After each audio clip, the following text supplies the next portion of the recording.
Hello दोस्तों, स्वागत है आप सभी का। एल.आई.सी एडीओ 2023 का फाइनल रिजल्ट आउट हुआ और रिजल्ट आउट होने के बाद बहुत सारे बच्चे का डाउट होने लगा कि इसको ज्वाइन करना चाहिए या नहीं करना चाहिए, क्योंकि यूट्यूब पर ऐसा बताया जाता है कि इसमें एक आपको निकाल दिया जाता है, मतलब फिक्स जॉब नहीं है। अगर सेल्स टारगेट पूरा नहीं होता है तो आपको फाइनली निकाल दिया जाता है। तो अगर मतलब जॉब लगने के बाद भी अगर जॉब से निकाल दिया जाए तो क्या उसको करना चाहिए या नहीं करना चाहिए। तो कुछ ऐसा बात बताएंगे ना जिससे आप लोगों को इस जॉब को लेकर के और कंफर्म हो जाइएगा कि हमें ये ज्वाइन करना चाहिए या नहीं करना चाहिए। तो वीडियो को सिर्फ पूरा वॉच कीजिएगा। अब चलिए फाइनली वीडियो को स्टार्ट करते हैं और आशा करते हैं कि आपका फाइनली सिलेक्शन हो गया होगा, इसलिए आप मेरे वीडियो को देख रहे हैं। अगर फाइनल सिलेक्शन नहीं हो पाया है तो प्लीज़ आप वीडियो को नहीं देखिए, क्योंकि इसमें सिर्फ उसी स्टूडेंट का बात होगा जो फाइनली सिलेक्शन ले चुके हैं। तो अब चलिए वीडियो को स्टार्ट करते हैं और बात कर लेते हैं एल.आई.सी एडीओ जॉब के बारे में। सबसे पहले आपको जो टारगेट मिलता है, मान के चलते हैं कि ऊपर सभी को पता है कि एजेंट रिक्रूट करना पड़ता है और उस इतना का सेल्स का टारगेट मिलता है। तो सबसे पहले टारगेट को लेकर के आप लोग जो एक मतलब एक होता है ना कि कुछ माइंड में बना लेना, हेडेक सा बना लेना, तो वो उसको हेडेक नहीं लीजिए। अगर किसी भी वर्क को आप लोग हेडेक लीजिएगा ना, किसी भी काम को अगर हेडेक लेते हैं तो वो हेडेक जैसा ही हो जाता है। मतलब छोटा काम भी ना बड़ा जैसा दिखने लगता है। तो ये कुछ भी नहीं है। देखिए, एल.आई.सी जो होती है ना, एल.आई.सी कोई भी प्राइवेट कंपनी तो है नहीं, ये एक गवर्नमेंट है, मतलब सरकारी संस्था है। और आप लोग का भी जॉब जो है वो सरकारी है। और अगर आप गवर्नमेंट कोई भी चीज़ अगर सरकारी है ना, तो आज इंडिया में यही चीज़ है, यार कोई भी चीज़ सरकारी है ना तो उस पर लोगों का ट्रस्ट होता है। मतलब प्राइवेट में किसी का ट्रस्ट नहीं बनता है जल्दी।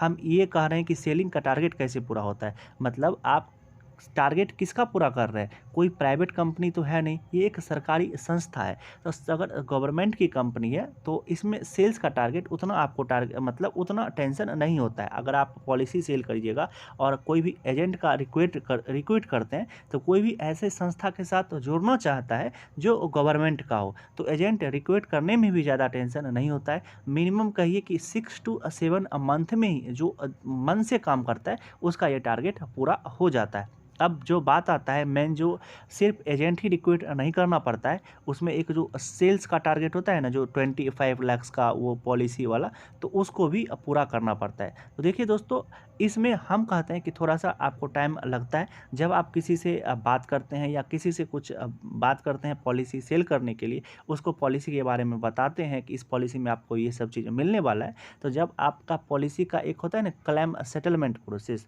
तो जिस समय आप इस लोग पॉलिसी सिर्फ एल.आई.सी का इसीलिए नहीं लेना चाहता है कि उनको लगता है कि सिर्फ इसमें पैसा जा रहा है, कुछ तो आता है ही नहीं। तो जिस समय किसी का कुछ क्लेम सेटलमेंट का प्रोसेस आ जाएगा, और अगर आप उसको क्लेम सेटलमेंट भी करवा दीजिएगा, मतलब जैसे आप पॉलिसी बेचने के लिए वहाँ पे गए हुए थे और जिस समय उसका कुछ क्लेम सेटलमेंट का प्रोसेस होता है, अगर आप उसको भी कंप्लीट करवा दीजिएगा, तो लोगों का आपका ट्रस्ट ना आप पे बन जाता है। तो अगर आप पॉलिसी भी सेल कीजिएगा और क्लेम सेटलमेंट प्रोसेस जो होता है उसको भी कंप्लीट करवा दीजिएगा, अगर किसी के साथ कुछ होता है तो। लेकिन जनरली होता क्या चीज़ है कि लोग तो पॉलिसी बेच करके चले जाते हैं, जैसे प्राइवेट कंपनियों में देखा जाता है लेकिन जिस समय क्लेम सेटलमेंट का प्रोसेस होता है उस समय उनके साथ अच्छे से रिस्पॉन्स नहीं किया जाता है। तो बस इसी सब के चलते लोग इंश्योरेंस नहीं करवाना चाहते हैं। तो लेकिन अगर आप ये सब चीज़ एल.आई.सी के जा करके ठीक से कीजिएगा तो आपको कोई भी दिक्कत जॉब में नहीं होने वाला है। अब बात आता है कि इसका क्या, अगर मान के चलिए कि सेल्स का टारगेट पूरा नहीं होता है तो क्या निकाल ही दिया जाता है। तो ऐसा भी कुछ भी नहीं होता है कि आपको तुरंत सेल्स का टारगेट पूरा नहीं होता है और तुरंत आपको निकाल दिया जाता है। तो ये सब माइंड से निकाल दीजिए कि ऐसा कुछ भी नहीं होता है कि तुरंत आपको निकाल दिया जाता है। मतलब 1 साल के टारगेट पूरा नहीं होने के बाद 3-3 मंथ का आपको 4 एक्सटेंशन दिया जाता है, मतलब फिर से 1 साल का टारगेट दिया जाता है उसी को पूरा करने के लिए।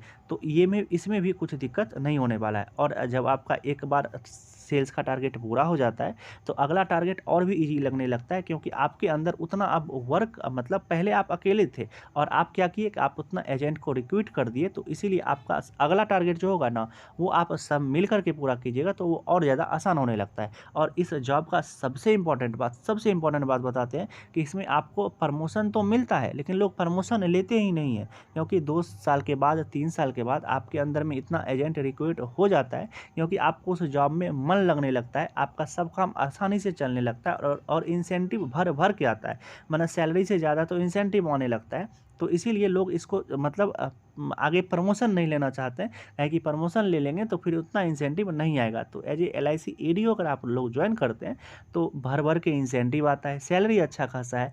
अगर एजेंट रिक्रूट हो जाता है, मतलब फर्स्ट 2 साल का जो इसका रहता है, 2 साल नहीं कहिए, हम उसको 1 साल नहीं लेकर के चलेंगे। अगर आप मन से काम कीजिएगा तो 1 साल में ही सब कुछ पूरा हो जाता है। अगर बाय द वे किसी के साथ कुछ हुआ तो सिर्फ 2 साल का दिक्कत है। 2 साल के बाद आप लोग को इतना मन लगने लगेगा, इतना मन लगने लगेगा कि आप लोग इसको जॉब को छोड़ करके जाइएगा ही नहीं, मतलब कोई नहीं जाता है, क्योंकि सभी इसमें खुश हो जाते हैं, मतलब सेटल हो जाते हैं जॉब में। और जो उस 2 साल में ठीक से मेहनत नहीं करते हैं, उन्हीं को फायर का नौबत आता है, मतलब उन्हीं को जॉब से निकाला जाता है। तो सिर्फ आपको 2 साल मेहनत करना है और 2 साल तक मतलब 1 साल मेहनत करना है, और 1 साल जैसे ही मेहनत कीजिएगा तो आपका जॉब फिक्स हो जाता है और तब आप आराम से काम कर सकते हैं, आपको कोई भी दिक्कत नहीं होने वाला है। और एक बात जो हम क्लेम सेटलमेंट वाला बात बताए ना, अगर आप इसको कर देते हैं तो आपका और मतलब और आदमी और उस पर ट्रस्ट बन जाता है आपको सबके ऊपर, तो और जॉब में आपको मज़ा आने लगता है। तो यही सब बात रहा कि LIC एडीओ के जॉब के बारे में, कि आपको ज्वाइन करना ही चाहिए मेरे हिसाब से। ऐसा नहीं है कि अगर आप लोग का फाइनल सिलेक्शन हो गया है तो ज्वाइन करना ही चाहिए। और अगर कुछ में मान के चलिए कि अगर दूसरा कोई भी गवर्नमेंट जॉब चाहते हैं, LIC एडीओ करना ही नहीं चाहते हैं, तभी इसको छोड़िए। अगर कोई भी गवर्नमेंट जॉब करना चाह रहे थे तो LIC एडीओ सबसे बेस्ट ऑप्शन है। प्लीज़ इसको मत छोड़िएगा, इसको ज्वाइन करिएगा ही करिएगा, क्योंकि ये जॉब अच्छा है, इंसेंटिव और सैलरी इसमें अच्छा खासा आप लोग को मिलते रहेगा, कोई भी फाइनेंशियल कभी दिक्कत नहीं होगा। अब चलिए दोस्तों, वीडियो को यहीं तक रहने देते हैं। कोशिश किए थे कि सभी चीज़ अच्छे से समझा पाएँ और अच्छे से आपको समझ भी आ गया होगा। तब पर भी अगर कुछ भी दिक्कत रहता है तो कमेंट कर सकते हैं, और वीडियो अगर अच्छा लगा हो तो चैनल को भी सब्सक्राइब कर दीजिएगा और एक लाइक वीडियो को भी दे दीजिएगा, क्योंकि ज़्यादा से ज़्यादा लोगों के पास वीडियो जा सके। अब चलिए वीडियो को यहीं तक रहने देते हैं, मिलते हैं इसी तरह के किसी दूसरे वीडियो में। तब तक आप अपना ध्यान रखिए। Love you, bye bye.